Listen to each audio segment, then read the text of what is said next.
आज एक टॉपिक और है हमारा, और वो भी हमारे स्वास्थ्य से जुड़ा हुआ है, हमारी हेल्थ से जुड़ा हुआ है। और हम सबसे ज़्यादा बीमार पड़ते हैं ऐसी चीज़ों से जो हमें नज़र नहीं आती, लेकिन वो हमारे शरीर में कहीं ना कहीं किसी न किसी रूप में वो हमारे शरीर में प्रवेश कर जाती है। वो होते हैं छोटे छोटे कीटाणु, और वो किस जरिए जाते हैं? हमारे मुंह के जरिए।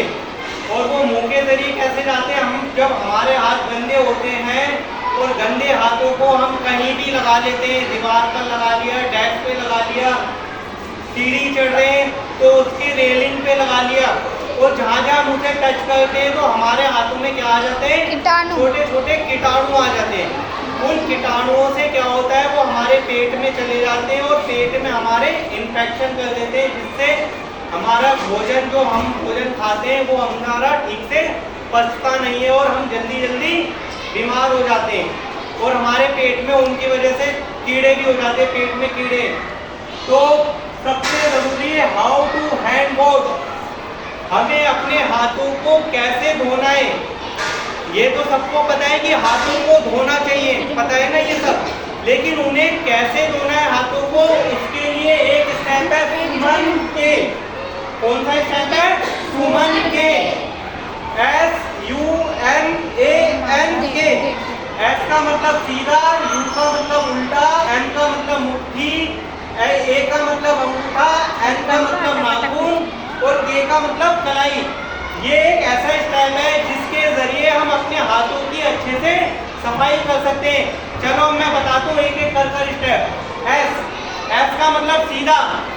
हमें सबसे पहले साबुन लेकर, थोड़ा सा साबुन या लिक्विड हैंड वॉश जो आता है वो डालकर उसे ऐसे ऐसे करना है। पहला स्टेप है सीधा, ऐसे ऐसे। U का मतलब उल्टा। फिर दूसरा स्टेप है इस तरीके से हमें अपने हाथों को दूसरे स्टेप से ऐसे साफ करें।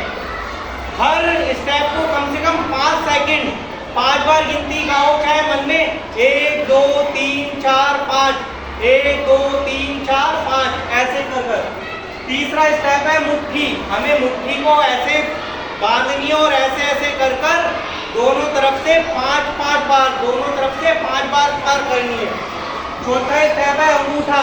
हमें अंगूठा पकड़ना और ऐसे ऐसे कर अंगूठे को साफ करना है 5वें स्टेप में।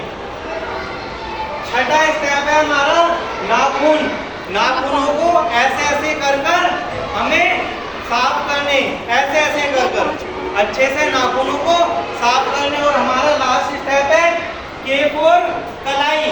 कलाई को लेकर ऐसे ऐसे अच्छे से साफ करना है।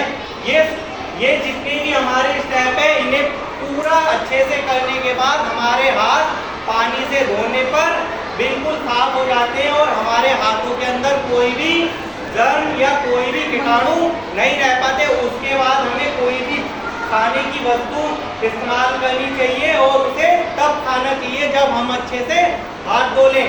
हमें स्कूल जाने के बाद भी हाथ धोना चाहिए। कोई भी खाना या कोई भी खाने की सामग्री खाने से पहले हमें हाथ धोना चाहिए। ये स्टेप सभी बच्चों को अच्छे से याद रखना है और अपने घर में भी इस स्टेप को बताना है, ठीक है ना।